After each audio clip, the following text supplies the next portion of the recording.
Workplace violence prevention, healthcare and social service workers.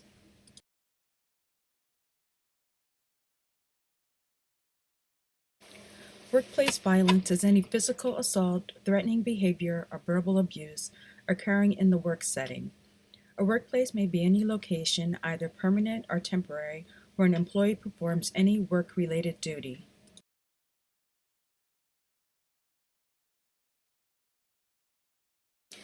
This includes, but is not limited to, the buildings and the surrounding perimeters, including the parking lots, field locations, clients' homes, and traveling to and from work assignments.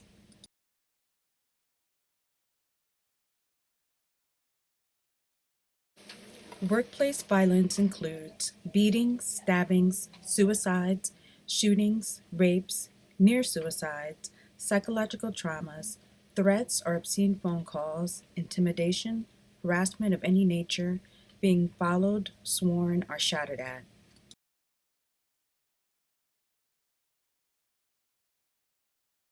Some examples are verbal threats to inflict bodily harm, including vague or covert threats, attempting to cause physical harm, striking, pushing, and other aggressive physical acts against another person.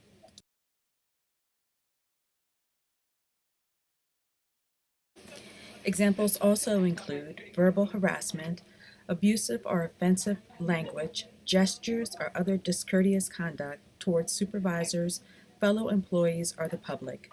Disorderly conduct, such as shouting, throwing, or pushing objects, punching walls, and slamming doors.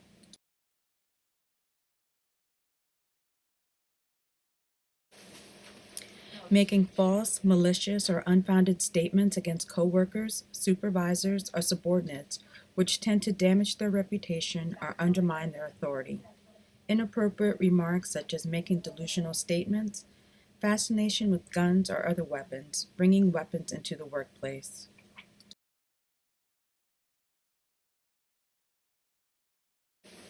Types of workplace violence include violence by strangers, violence by customers or clients, violence by coworkers, and violence by personal relations.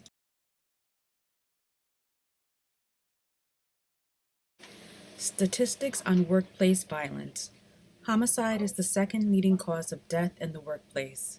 In 1997, there were 856 homicides in America's workplaces. Assaults and threats of violence number almost 2 million a year.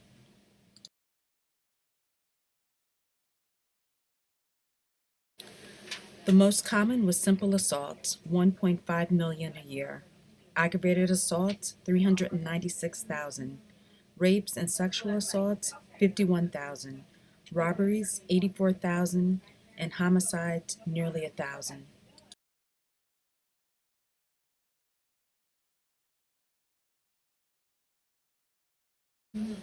The economic impact of workplace violence includes cost 500,000 employees, 1,175,100 lost workdays each year, lost wages $55 million annually, lost productivity, legal expenses, property damage, diminished public image, increased security, billions.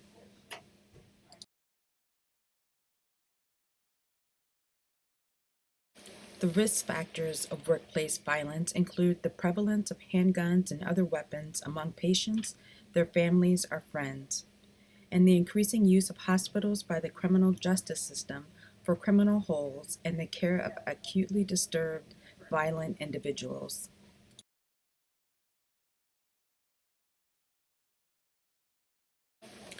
The increasing number of acute and chronically mentally ill patients being released from hospitals without follow-up care, who now have the right to refuse medicine and who can no longer be hospitalized involuntarily unless they pose a threat to themselves or others.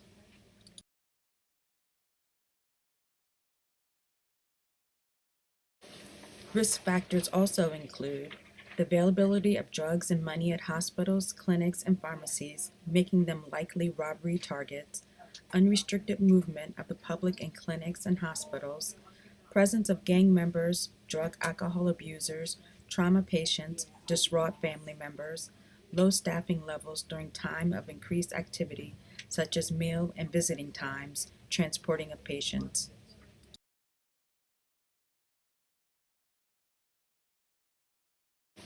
More risk factors include isolated work with clients during exams or treatment, solo work, often in remote locations, high crime settings, with no backup or means of obtaining assistance, such as communication devices or alarm systems, lack of training in recognizing and managing escalating hostile and aggressive behavior, and poorly lighted parking areas.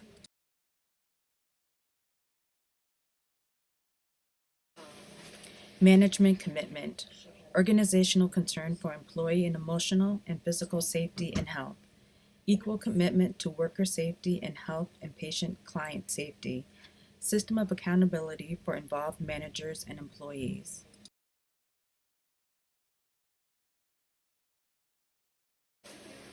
Management also commits to create and disseminate a clear policy of zero tolerance for workplace violence, ensure no reprisals are taken against employees who report incidents, and encourage employees to promptly report incidents and suggest ways to reduce or eliminate risk.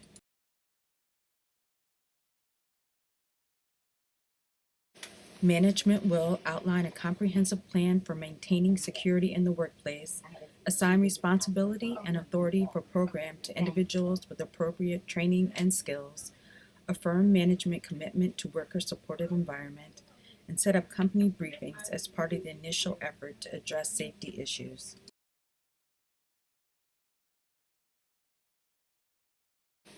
Employee involvement.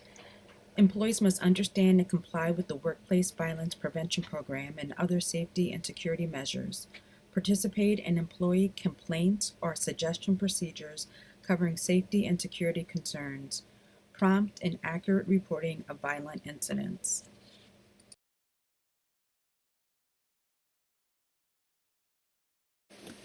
Abuse, neglect, and exploitation.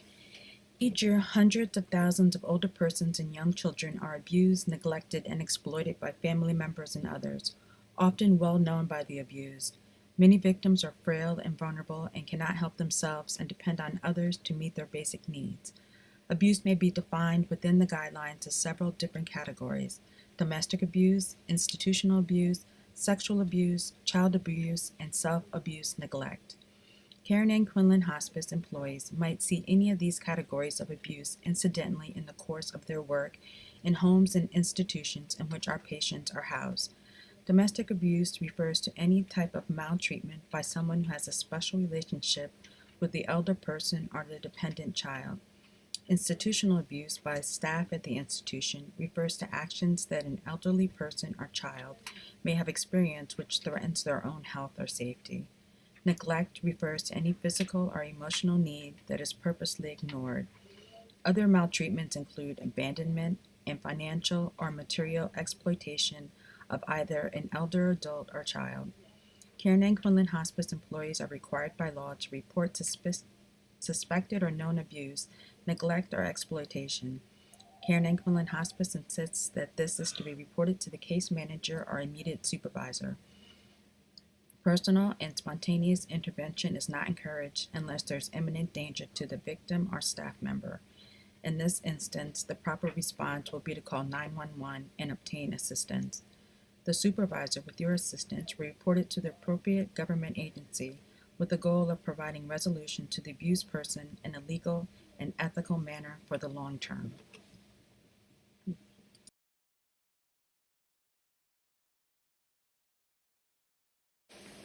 Karen Ann Quinlan Hospice prohibits harassment of any kind.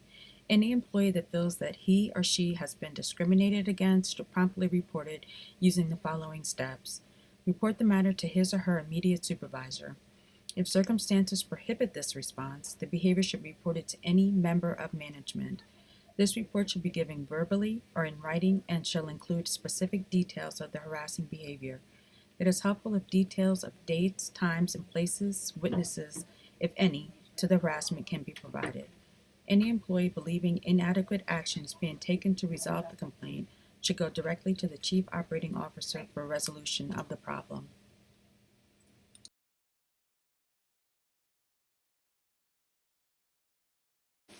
Safety for home visits.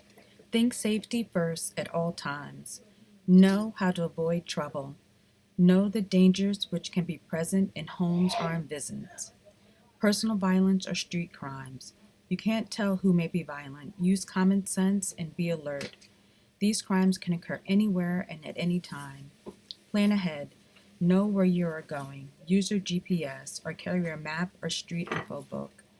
Make sure someone knows where you are going and when you're expected to arrive and leave. Use routine travel routes, well-traveled streets. Check your vehicle. Have enough gas. Store a flashlight and other emergency supplies in your car. Keep your doors locked. Before getting out of your car, check your surroundings.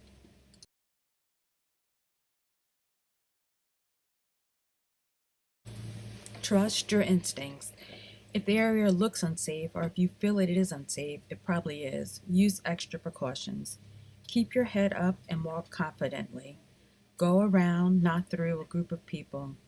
Change directions if being followed. Ask the client's family members to meet you and escort you to the home. Watch for warning signs, angry voices, threats, sudden or violent movement, angry looks, clenched jaw, clenched fist, major change in appearance, visible weapons, or talk about violence or weapons.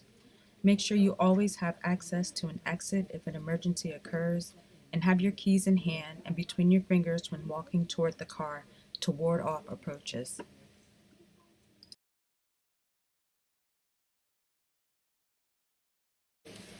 There will be ongoing training and education to ensure that all staff are aware of potential security hazards and ways of protecting themselves.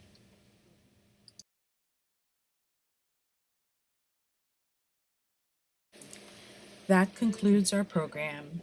Please click on the link below to take the mandatory quiz.